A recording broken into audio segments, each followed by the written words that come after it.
अगर अभी तक वाइवा नहीं दिया तो तुम्हें बता दूं, सीबीएसई का ऑफिशियल सर्कुलर आ चुका है और उसमें उन्होंने दिए कुछ शॉकिंग अपडेट्स। हर साल प्रैक्टिकल एग्जाम्स का ना जो डिफिकल्टी लेवल है वो बढ़ता ही जा रहा है। क्या फुल मार्क्स स्कोर करना पॉसिबल है? हे एवरीवन, वेलकम बैक और मैं हूं आपका मनन भैया।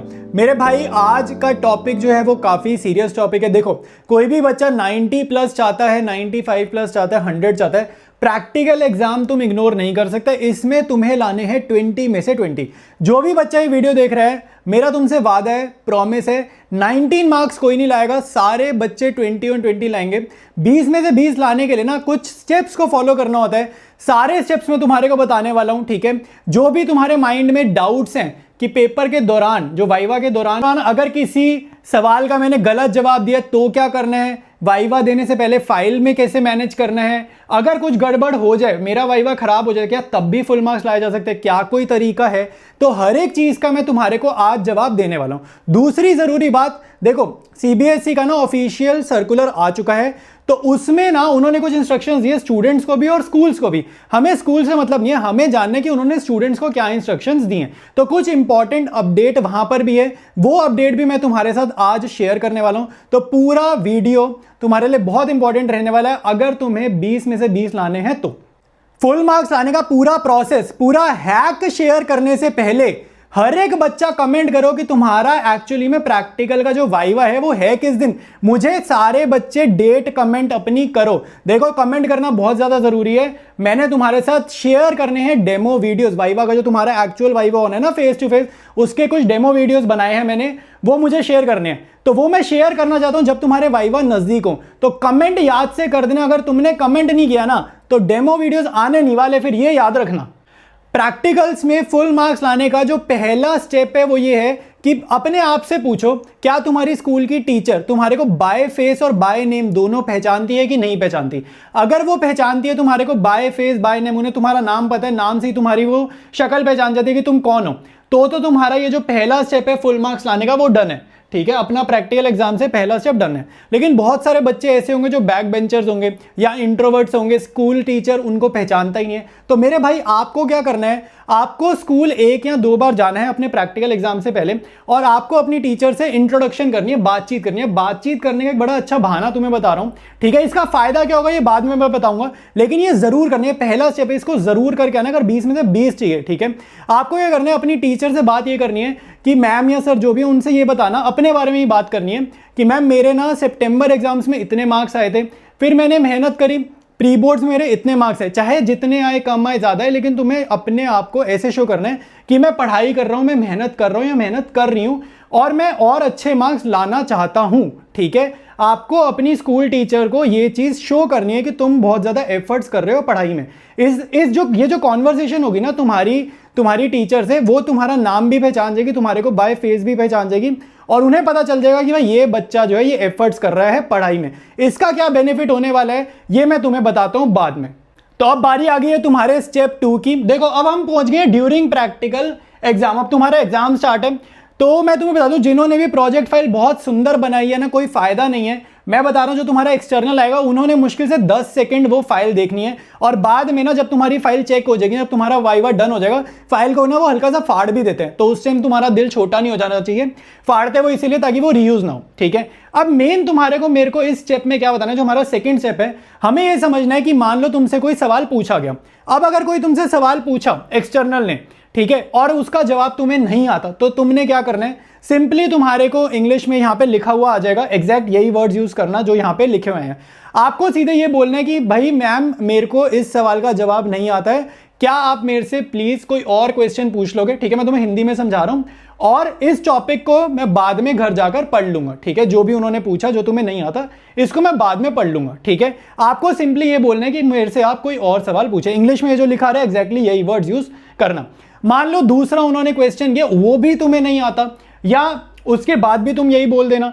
तीसरा भी अगर तुम्हें नहीं आता ना, थर्ड क्वेश्चन भी अगर तुम्हें नहीं आता, फिर ये जो लिखा हुआ आ रहा है ना, ये एग्जैक्ट तुमने बोलना है। अब आपको सीधे ये बोलना है कि मैम मैं ये वाले टॉपिक्स पढ़कर आया हूं या पढ़कर आई हूं, आप प्लीज इनमें से मुझे कोई क्वेश्चन पूछो, ठीक है। जो भी तुम पढ़कर जाओगे, जो भी आप प्रिपेयर करके जाओगे, वो चीज तुम बोलोगे। ये जो लिखा हुआ आ रहा है यही एग्जैक्ट लैंग्वेज आपको अपने एक्सटर्नल को बोलनी है। अब ड्यूरिंग वाइवा ना एक बड़ी अच्छी चीज होती है, एक्सटर्नल और तुम्हारी जो स्कूल की इंटरनल टीचर है, जो जिससे भी तुम पढ़ रहे हो, जिस भी सब्जेक्ट का वाइवा, ये दोनों साथ बैठी होती हैं, ठीक है।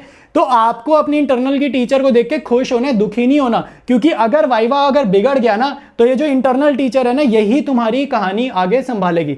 अब क्या करना है आगे वो मैं बताता हूं। स्टेप 2 में तुम्हें अपना बेस्ट देकर आना है। वाइवा तुम्हारा अच्छा होता है खराब होता है देखो वो तुम्हारे हाथ में नहीं है, तुम अपना बेस्ट देकर आओ। स्टेप 3 में आगे बताता हूं कि अगर खराब होता है या अच्छा होता है हमें क्या करना है।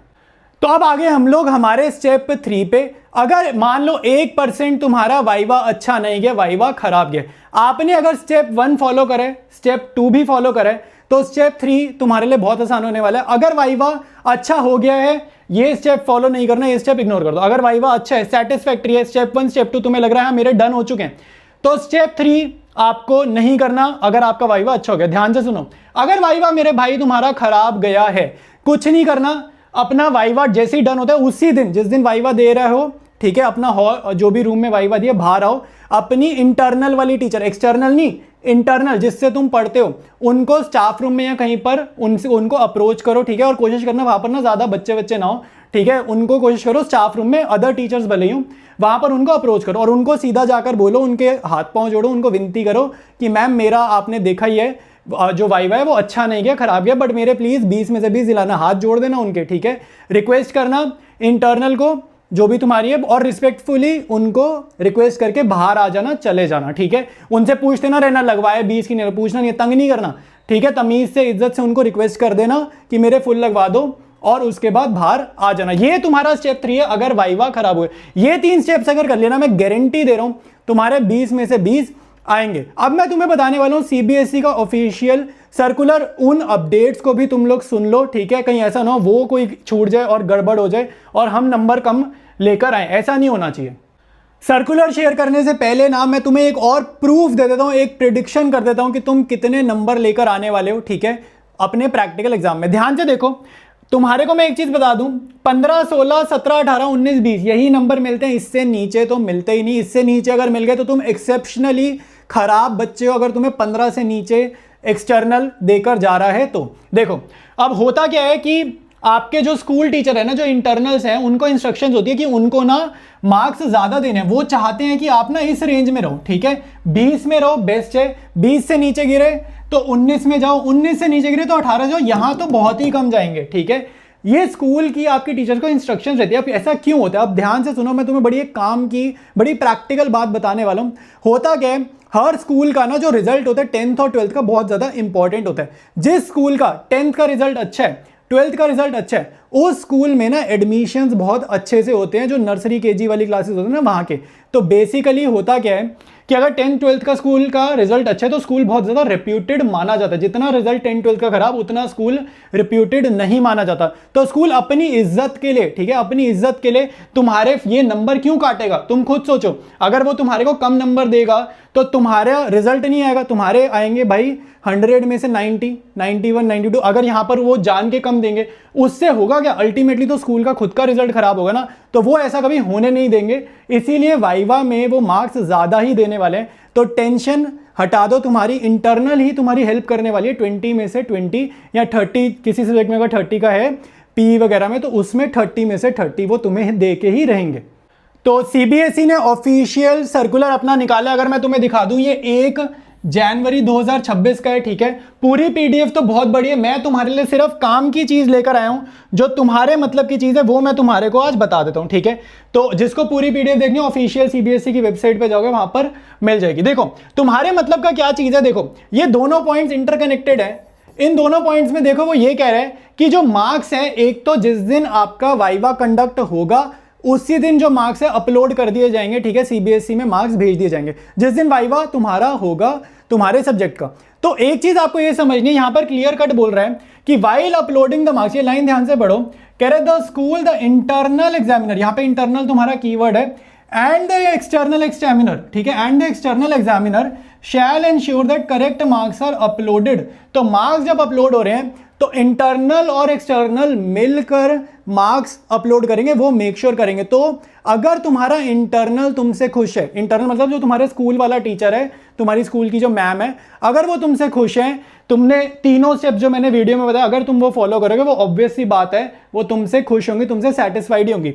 तो ये चीज ध्यान रखना, 20 में से 20 नंबर तुम्हारी इंटरनल वाली मैडम ही दिलवाने वाली है, एक्सटर्नल नहीं दिलवाने वाला, ये याद रखना, ठीक है। तो यही बात वो कह रहे हैं इन दोनों पॉइंट्स में। आखिरी पॉइंट में एक बड़ी जरूरी बात वो कहता है कि कोई भी बच्चा गलती से भी तबीयत खराब हो, कुछ भी हो, भैया स्कूल पहुंच जाना जिस दिन भाई वो, छुट्टी मत मारना कि बाद में हो जाएगा, ये तो छोटा मोटा है, हमने तो प्री बोर्ड में भी छुट्टी मारी थी, कोई दिक्कत नहीं, प्री बोर्ड नहीं है ये वाइवा है। अगर तुमने छुट्टी मारी, चाहे वो स्पोर्ट्स वाला बच्चा कोई भी हो, कोई भी तुम्हारा टूर्नामेंट हो, कुछ भी, कोई भी बच्चा भैया छुट्टी मत मारना, वाइवा वाले दिन स्कूल पहुंच जाना, तुम्हारे नहीं तो बहुत दिक्कत आएगी। अगर वाइवा में तुम अटेम्प्ट नहीं करे, तुम जितना मुझे पता है तुम्हारे जो 80 on 80 वाला पेपर है ना, उसमें भी तुम फेल करार कर दिए जाओगे, ठीक है, वहां पर भी दिक्कत आ जाएगी।